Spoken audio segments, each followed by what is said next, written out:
It is that take it cool. This is a game. I know that I have defeated you. I know that no matter what you do, you can't defeat me.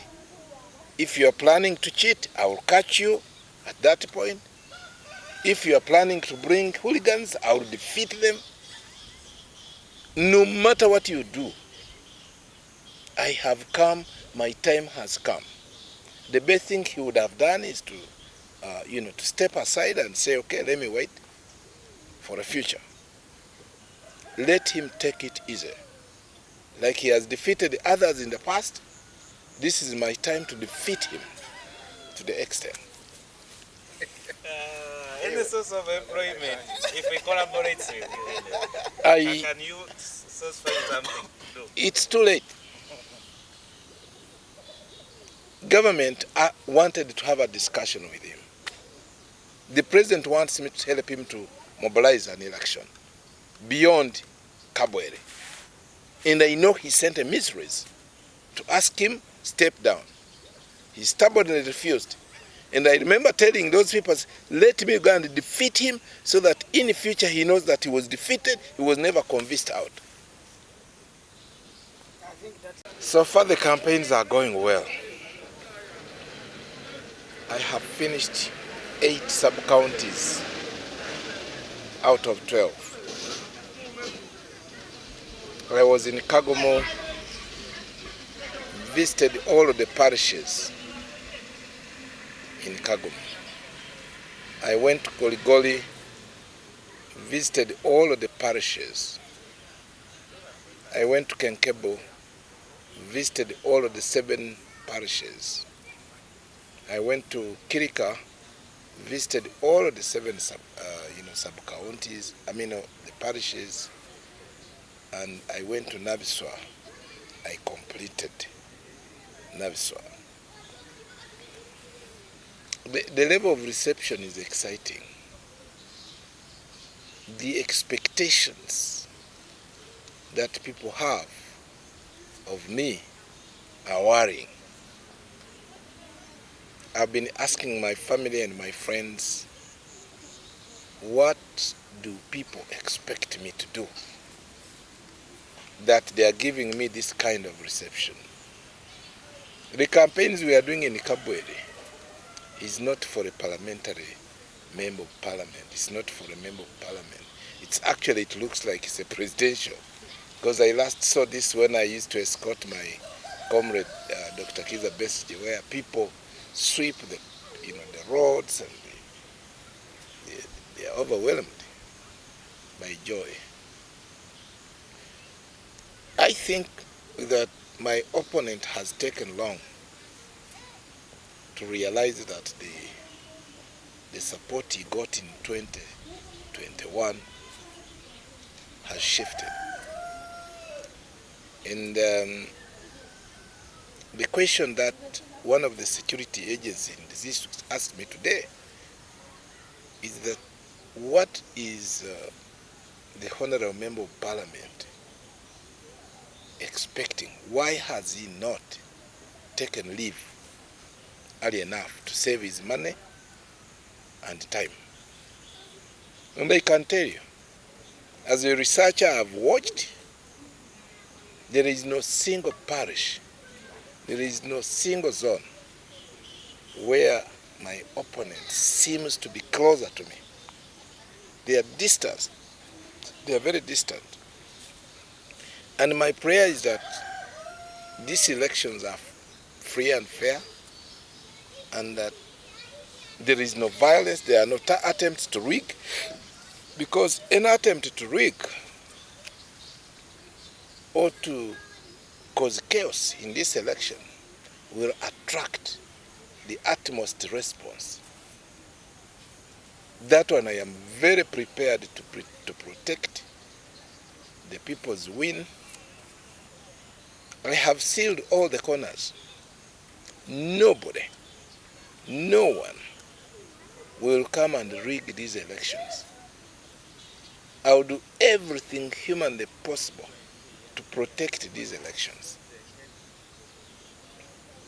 My research gives me between 82 to 89%.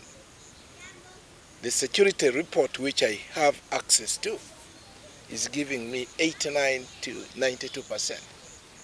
And it's obvious when you go on the ground. It's very obvious. It's only somebody who is not realistic who has failed to realize this.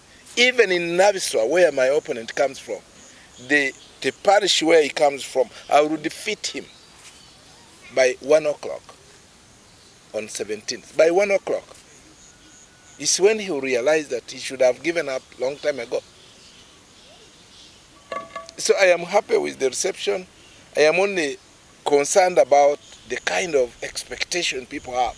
And I hope government will provide these services that people think I can be able to lobby from government. Because I can tell you, people have realized that they need an effective representation. They need an affirmative action on all the 360, education, health, roads, poverty. People expect that. And when I talk about it, you look at the people crying. There is a village we went to here in Kabweri yesterday. Old men who saw me when I was growing up as a young person were tearing. You were there. He's an old man who held on me and was saying, this is the boy we used to see walking naked. You have now come to save us. There is a lot of expectation. And I call upon government to really to design, we shall together design an affirmative action to see that we transform this community. And I've told people that don't judge me by the number of months, the number of years, the number of terms that I will serve you.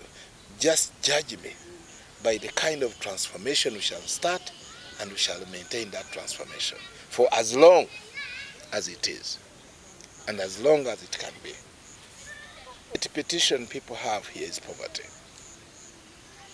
Roads, schools.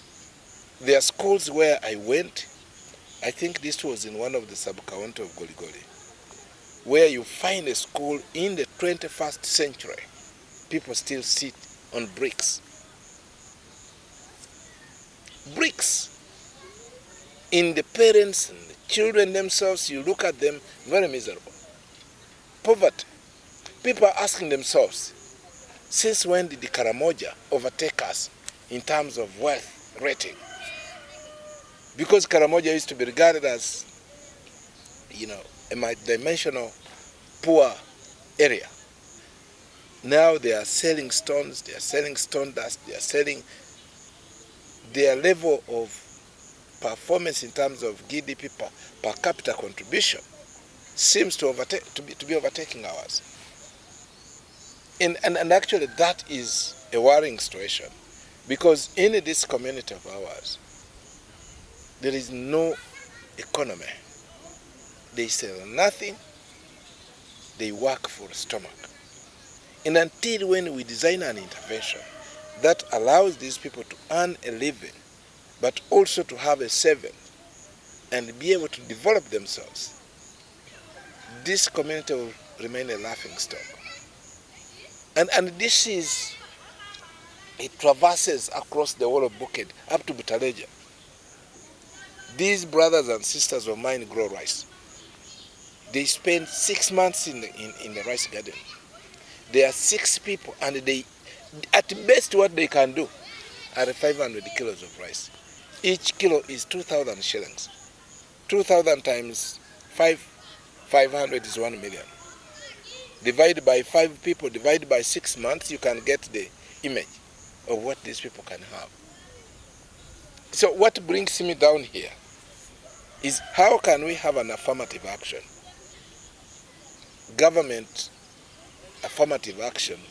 1, to fight poverty. Of course they have come with PDM, but the PDM is a drop in an ocean. We need real activity, we need a real industrialization within this community. And I've said about this industry in Brangira, it's a very big factory. Can we start with that? So that our people, the young people, can go there and work, because it can employ up to 3,000 people in 24 hours. So government puts money there, the factory starts to work, people begin to earn. As we look at other interventions that can, create a semblance of community. This community has got all the politicians, the likes of Kambasale, the likes of Namyango. They created a parallel groups. You are either with this group or the other. You can't be in both. The Honorable Namyango does not allow any association. You associate with the other person, you are an enemy. And that kind of politics has polarized, this community for a long time. In fact, I've said, until when we remove those, we weed out all of those old politicians, we allow new breed of leaders to come up, Kibuku remains polarized. This experience is not in Budak. It's not in Butebu. It is basically here. And the people who created this polarization are Honorable Kambasale, who left. He's no longer here. Now, the ones who is maintaining it is Honorable Namyango, who continues to, to create that politics of polarization. And I can tell you, it's the only district where you have members of parliament who has never gone to the council of the district. In 5 years, they don't. They have done 27 sittings in the council, in Kibuku. She has never been there. Members of parliament have never been there. We have 3 members of parliament, by the way. We have Honorable Namyango, we have Kinobere, we have Honorable Mugole. The 4th member of parliament is the Honorable Yakatonda. He's the 4th for workers. But they have never sat in this council to say, okay, councillors, what are the issues that we should take to parliament? The question I have, where do they get the issues that they present to the people? Remember, we are in a representative democracy, a delegated authority. Delegated authority requires of you to consult. And we've suffered, we've wavered through that kind of politics. In fact, my message across is that let's weed out all these guys. My point is effective representation. Effective representation requires of you to have a work plan. That this is what we shall do. That's number 1. Number 2, to identify the resource source. The Ministry of Agriculture has been allocated this number of billions. And you go during the budget alignment and you demand for that. That the Ministry of Education has been allocated this amount of money for construction of classes, for example. And you go and you demand for that. And the Ministry of Education has been allocated this amount of money for recruitment of teachers. And you go and you demand for that. I have been with you in one of the schools, one of the primary schools. These children arrive at this school at 8. They have eaten nothing. They don't get breakfast. They have carried nothing from their home. They don't eat lunch. It was about 3 o'clock or 4 o'clock. They were all as hungry as you could see them. We judge them of the performance. Can they remember what was taught at 10? Remember, I asked there's a guy I asked you what was taught to you. He couldn't even remember because he was hungry. One of the issues that we must tackle is that the feeding in school should be addressed as policymakers. We should address this. The feeding of teachers. Teachers are as hungry as the children they are teaching. For me, that is unfortunate. Doctor. I sat in the car. I saw people in the rain. I tried to tell them, go. Let's get out of the rain. They refused to go out. When I came out, I asked them, why are you in the rain? They said, because we have realized that you can only be the one to help us. That kind of statement is good, but it also worries me. The level of expectation is so high. It's what I told the president when we met. I told him, I do not want to stick my head out if the government is not willing to work on my proposals. And I am happy that he proposed. He promised that he would work on them. I am only hoping that when I mention something to him, he should be able to, to support it.